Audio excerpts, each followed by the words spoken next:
Hey guys, we are back updating the power rankings for the Traitors US Season 2 following the second week of episodes, aka episode 4, which obviously ended up being a pretty eventful episode and a pretty good setup to the next one. Now before we get started, we do have confirmation that a new player will be joining the game next week, that being Kate from Season 1, which personally I could have done without, but obviously she will be a part of the season. And while I will not be including her in this week's power ranking, I will be including her in next week's power ranking after we see her join the game, so keep that in mind. But we have 17 players to talk about, and let's waste any more time, let's get right into the video. So starting off at number 17, we have the first boot from this latest episode, and here we have Deonte, which kind of came out of nowhere for me. Now I did hear rumblings that there was going to be a quit on this season. However, Deonte was probably not the person I was expecting to take that spot.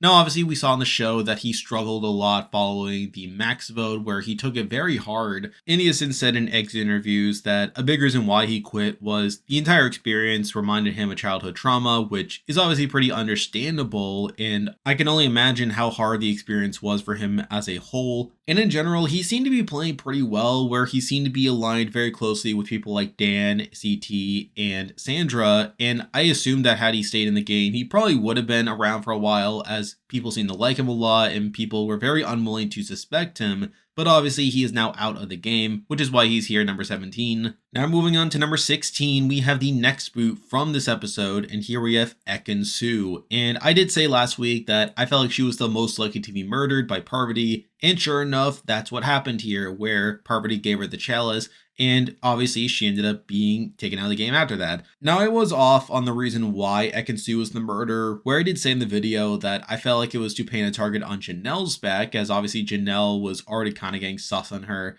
But in reality, it turns out that Parvati was going along with it as a way of painting a target on Fedra's back, as it seemed like it would paint more of a target on her back, and Dan seems more than happy to go along with it as a way of cutting Fedra out due to Fedra being less likely to be suspected. So I did find that a bit interesting. But even moving forward in the episode, we do see that people are suspecting Eichen Su of being the traitor for a lot of the episode, which is pretty funny, only to be shot when she was the one taken out, which is all pretty funny. And on the whole, I'm just kind of whatever on Eichen Su's game, where while she does get unlucky that she just happened to be in the room where Parvati was when she was handing out the chalice, I do also think the fact that people were suspecting her of being a traitor isn't great, and I feel like she probably would have been targeted soon anyway, even if she wasn't murdered. But obviously she is now out of the game, which is why she's here at number 16. Now moving on to number 15, we have the final boot from this latest episode, and here we have Larsa. And I'm a little surprised Larsa is as early as a boot as she was, considering I was relatively high on her after these first batch of episodes, as I feel like she had a decent storyline moving forward with the murder of Marcus, and she was probably the closest to figuring out that Dan was in fact a traitor, which is all pretty good. Now at the same time, I don't think this latest episode was the greatest for her, where obviously she is continuing to be on this train of taking out the strong alpha males, which kind of painted a target on her back, as obviously Dan noticed that she was the main ones gunning for him at that point. And also, she does ultimately pick the wrong option here by targeting CT over Dan, even though Dan was one of her two options, so there's that. And she also kind of falls victim to this whole ploy by Dan and Parvati to start this war between the Housewives and Bravo side versus the Survivor Big Brother Challenge side. And obviously with her being the head of the Housewives side, that's obviously a big reason she is taken out here. And with her being out of the game now, I do have her here at number 15. And with that, there are 14 players left in the game to talk about, and as usual, I'll be ranking them based on how likely I think they are to win based off their edit and current game position. At number 14, we have someone who took a pretty massive dip in this episode, and here we have Kevin. And Kevin is someone I already wrote off after the first week, considering how quiet he was, where he was literally the only person to not get a single confessional in the first 3 episodes, which is obviously pretty bad, only for him to now get a dodo edit in this latest episode where people don't like him. People like Tamara thinks he's annoying, and people like Janelle thinks he's a dumb faithful, and we even get some content of him talking about eating too much food, which is all pretty funny.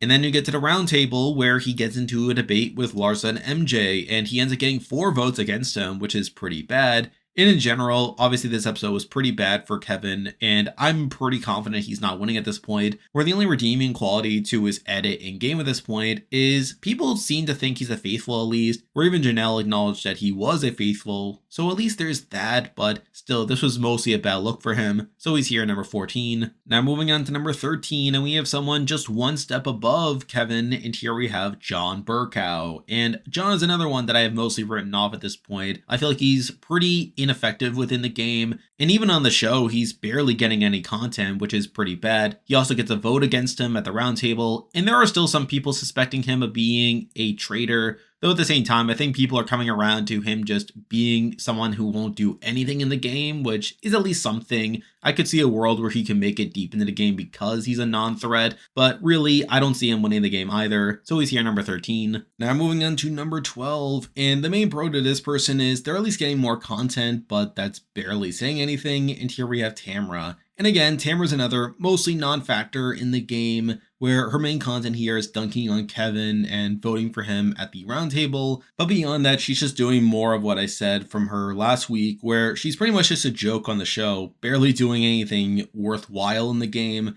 And obviously, with her being on the housewife side, there is a shot she could be targeted next week. But at the same time, I feel like there are bigger fish to fry. So again, sort of similar to John and to a degree Kevin, I could see a world where she gets deeper into the game due to her being a non-threat. But really, I feel like she just doesn't have the chops to figure out the traitors, so I have her here at number 12. Now moving on to number 11, and we have another player who I feel pretty similar about compared to last week, and here we have Peter. Now Peter didn't have that much to do, where his main content came after the Eichen Su reveal, where he talks about thinking that MJ is a traitor, while also being very public about his thought process, where he talks about thinking that Eichen Su was this great shield for the traitors to hide behind, and that the traitors just threw away $20,000 on purpose for failing the mission. And I feel like this is just more of the same content for Peter, where he just doesn't shut up, directly contradicting his main confessional from episode 1, where he talked about wanting to stay quiet and to do more listening, where everything we've seen from Peter this season is him doing the exact opposite, where he's just very vocal and he just talks about his thought process and just coming off as someone who could be a traitor given how much he thinks through all these things. And I feel like kind of similar to Ben from season 1, there will come a point where he's just going to be too far out in front and people will become sus of him given how much he openly talks about all these things, of what the traitors would do, as why else would he say these things unless he was a traitor? So I feel like for all those reasons, I just don't think Peter's winning at this point, so I have him here at number 11. Now moving on to number 10, and admittedly, of the people we talked about so far, this is probably the person I could most easily see being taken out next week, as this person has a growing target on their back. But we have Janelle. And I feel like with this war between the Survivor Big Brother group and the Housewives group, I feel like Janelle is probably the biggest target on the Survivor Big Brother side, where we saw in this episode that people were throwing out Janelle's name, and she's someone that I could very easily see the traitors wanting to throw under the bus if the target were to come towards Parvati's back. And when you add on top of that the fact that Janelle has been going for all the shields and the challenges, I could also see that being a reason to target her as well. So I feel like Janelle's actually in a pretty bad spot within the game. And while she hasn't gotten the worst content in the world on the show, I feel like with the target on her back, it'll be very hard for me to see how she gets out of it, so I have her here at number 10. Now moving on to number 9, and very similar to Janelle, I feel like this person's also in a bad game position moving forward, but we actually have MJ. And MJ's sort of in a weird spot here, where for a lot of the episode, people thought she was the one who got murdered, to where every single person put their rose in her coffin.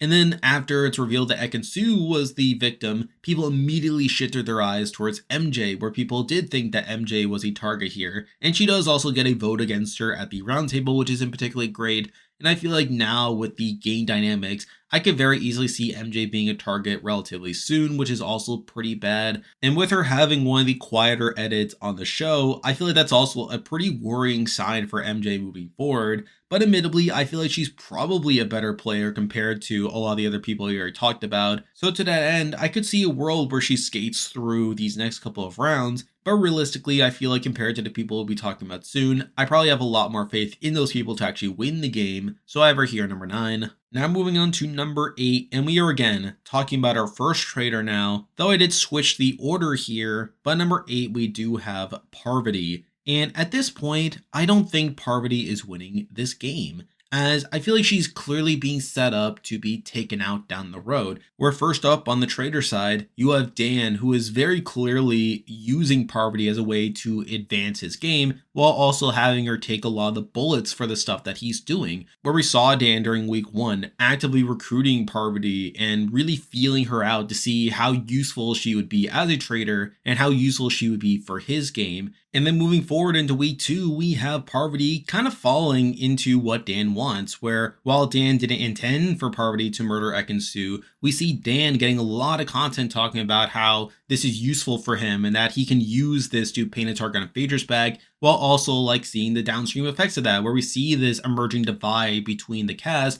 and we see the housewives being very angry at Parvati in particular for this. So I feel like that's not particularly great. We also see at the end of the episode, we see Fedra focusing most of her anger for this roundtable stuff on Parvati. And yes, while she does call out Dan as well, I feel like Parvati is really taking the brunt of this. And then on the faithful side, you have people like Sandra being very careful with how she approaches her relationship with Parvati, to where at the first inkling of deception, she's more than willing to cut Parvati. So I feel like Parvati's kind of in a tough situation here, where on one hand, she already has sus on her from the faithful side. We obviously have Fedra being angry at her, and we even have content suggesting that Dan is enabling all this and that he's just using Parvati to advance his own game. And that kind of leaves Parvati in a pretty tough spot here, to where I feel like of the traitors, I feel like she is now the least likely to actually win.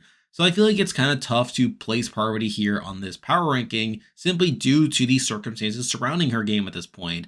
But again, I feel like with her being a traitor and with her getting a bit more content, I'm a bit more willing to put her a bit higher on this power ranking. Though to be fair, I think some of that is also because other people have bigger holes in their edit. So I do have her here at number 8 for this week. Now moving on to number 7, and we have someone who I just mentioned, and here we have Sandra. And Sandra is really hard to gauge at this point. Where on one hand, I feel like her edit for this week is kind of bad, where she spends a lot of the episode talking about wanting to be good with everyone and to be the housewife's best friend, but then the moment they talk about targeting CT, she runs straight to the Survivor and Big Brother people and talks about how she's loyal to the gamers to a fault. So I feel like that's kind of bad, and I feel like she is kind of perpetuating this divide that is obviously turning a lot of the housewives against these Survivor and Big Brother people. So to that end, I do feel like she's being contradicted, which isn't great. But on the other hand, I feel like with Parvati kind of being in a bad spot within the game, I do think that opens it up for Sandra to win the battle now between her and Parvati,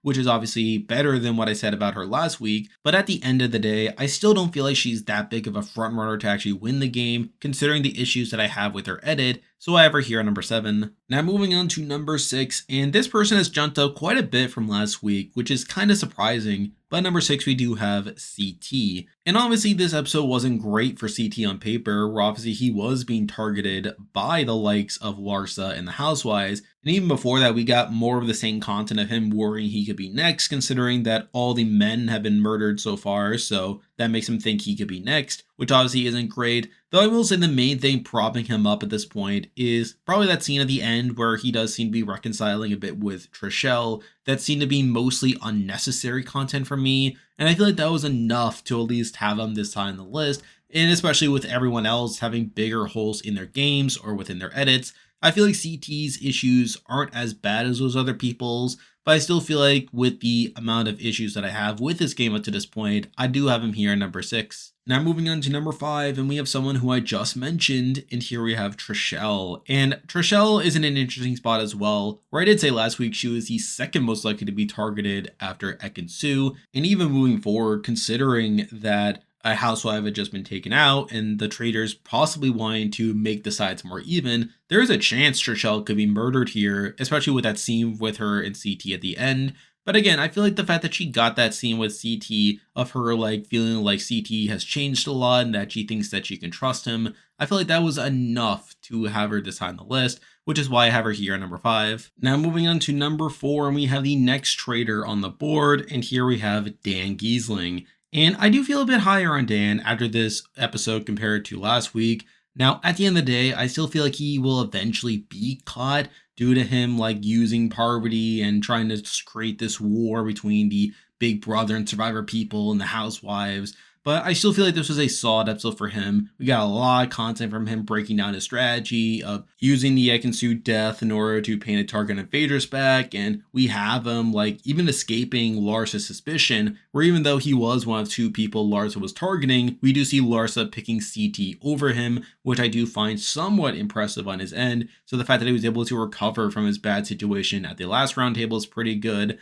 And again, I feel like at this point, I feel like I'm more confident in Dan's chances moving forward compared to last week. But again, I still worry that he will eventually be caught. I feel like he is meant to be a main opposition figure to Fedra at this point. And with Fedra being higher on this list, I feel like Fedra might win this battle against Dan by the end of it. So I feel like that was a nut to have Dan a bit lower here, but I do acknowledge that he's better off this week than he was last week, so I have him here at number 4. Now moving on to number 3, and this person may be too high, but I still had them high last week, and they're still high this week, but here we have Sheree. And the main reason I have Sheree this high is she wasn't contradicted, where again, like her main focus in week 1 was her talking about not wanting to vote in the majority and to really stick to her guns. And while her reads have been wrong up to this point, where she does vote for John out of all people, the fact that she's at least not obligated to vote in the majority is at least consistent with the content that she has gotten up to this point. Then also, I feel like she's probably the least likely housewife to be targeted at this point, where I feel like all the other ones at least have some world where they could be targeted in the future. I feel like Sheree has mostly done an effective job of remaining quiet while still getting some content here and there. It's not as if she's being completely ignored in the edit. So I feel like that makes me feel a bit better about Sheree than a lot of the other faithfuls, but I still feel like she's probably not the most likely to win, so I have her here at number 3. Now moving on to number 2, and it is the same top 2 as last week, and believe it or not, it is the same order as last week, but at number 2 we do have Burgee. And again, I feel like Burgee remains the most likely faithful to actually win by the end of it. I feel like in a lot of ways he is doing what he set out to do, where he's being under the radar, he's not being too loud. We even get a checkup from him in this episode where he does plan to stay quiet at the round table, and sure enough he does. He votes in the majority to take out Larsa. Again, I feel like there's not much you can really complain about with Burgee's edit up to this point. The main reason I don't have him higher is I feel like he's probably less of a focus on the show than I would like, where again, while his focus is to remain quiet for the time being, I feel like the number 1 person is being more clearly set up as a main character over the course of the season, so I have him here at number 2. And now, at number 1, the person I believe is the most likely to win the Traitors US Season 2 at this point is still Fedra. Now obviously there's some negativity on Fedra at this point, in the sense that Dan and Parvati want to target her, where they set up this whole ploy of murdering Eichen Su with the intent of painting a bigger target on Fedra's back. And even moving forward, we do see Parvati calling out the housewives at the round table, and we see Fedra getting upset at Parvati at the next Traitors meeting, where she does call out both Parvati and Dan, but obviously mostly on Parvati. So again, on paper, it's not great that Dan and Parvati are already looking to target her, but at the same time, we know that the reason that they want to target Fedra is because out of the Traitors, she is the least likely to be targeted, where we see her having good relationships in the house, where Janelle literally says that she'd be fine with any other housewife going at this point except for Fedra. So I feel like Fedra's been doing a lot of the good work there. And plus, I feel like while there's been a lot of focus on Dana and Parvati trying to undercut Fedra, I feel like Fedra's still been getting her fair share, where she's gotten her chance to respond to a lot of what's been happening around her. And I feel like she's probably going to be the hero of the story by the end of it.